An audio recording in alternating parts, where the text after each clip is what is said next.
After it was all said and done, the Columbia Fire Department tells us approximately 30 residents were displaced here at the site of last night's fire. The last several weeks for the Sanders campaign all come to a close here tonight at the Township Auditorium. Well, the sun is down, but the lights are on here at Founders Park in Columbia. If approved, Richland School District 2 plans to expand its high school system to include a new facility here on Hardscrabble Road in Blythewood. Last October, when Columbia was devastated by record-breaking flooding, the LSU community reached out to lend a helping hand to the Gamecocks. Now facing what the American Red Cross has called the worst natural disaster in the U.S. since Hurricane Sandy, South Carolina fans are poised to return the favor. Early on in this process, when they were having the flooding issues in Baton Rouge, Dr. Pastides called me and he said, we've got to be there for LSU like they were for us last year. And so everybody comes together, and I think that it's so valuable when you can join arms and help each other out, and certainly two schools in the Southeastern Conference and a great city in Baton Rouge. So we're hoping that what we've done here and having supplies and sending them their way will make a difference. With the help of Gamecock football's equipment truck, fans brought thousands of items to send to Baton Rouge. After just 2 short days, fans had filled not 1, but 2 trucks of supplies. You know, so many people came to our aid. I just brought in some water because all of a sudden water, you couldn't find it. And something as simple as water becomes very important. And so I'm just trying to do a little bit to help. We know what they've gone through. We know their hardship. We know their struggle. We've seen those same images over and over in our own hometown. We know what it feels like. And we are going to be there every single step of the way. This isn't the end. After this, after these shipments are done, we're going to be sending students down. We're going to be sending volunteers to help the cleanup effort. This is only the beginning. This is USC President Harris Pastides sending our best wishes to our SEC friends at LSU and to all the people of Louisiana. You helped us in our time of need during the historic floods in Columbia in October, and now we're doing everything we can to help you. We've loaded 2 large Gamecock athletic equipment trucks with all the supplies that we're told you might need. So we're going to be heading down the road to Baton Rouge as quickly as possible. We will keep you in our thoughts throughout the future. If there's more we can do for you, we're going to try to do that. So we are rivals when we play and compete athletically, but we are truly one family in the Southeastern Conference and in the family of the United States. So we're thinking of you. Go Gamecocks, go LSU Tigers.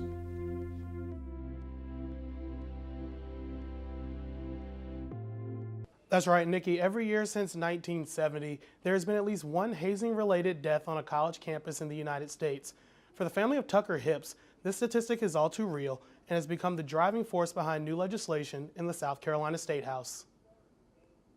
Clemson University Police and Fire. Hi, I'm calling to see if earlier this morning or some point today y'all picked up a 19-year-old guy, like brown hair.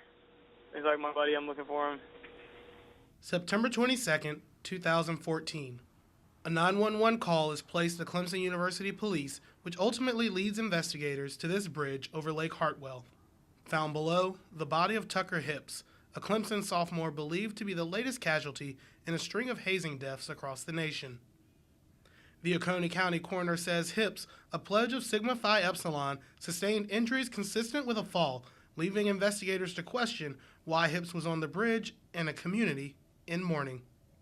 Back in January, Hips' parents partnered with several legislators to write the Tucker Hips Transparency Act, a bill that would require universities to publish any misconduct from its social organizations on campus.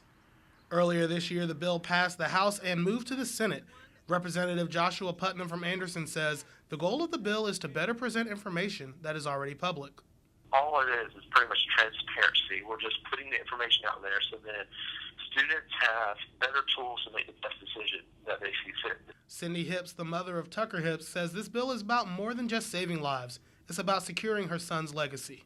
This bill is important for Tucker's legacy because we don't ever want to see another child die when maybe this could have not happened had we had information. If Tucker would have known maybe some of the things that were going on in the organization that he was trying to become a part of, then maybe he would have changed his opinion. And while nothing can bring back their son, HIP's parents say they hope the passing of this bill will help expose organizations' private actions to the public. If passed through the Senate, the Tucker-Hips Transparency Act will go to Governor Haley's desk to become law in South Carolina. As for the investigation into Hip's death, the Oconee County Sheriff tells Carolina News they have no new developments and the investigation is still ongoing. Live in the newsroom, I'm Alex Grant, Carolina News.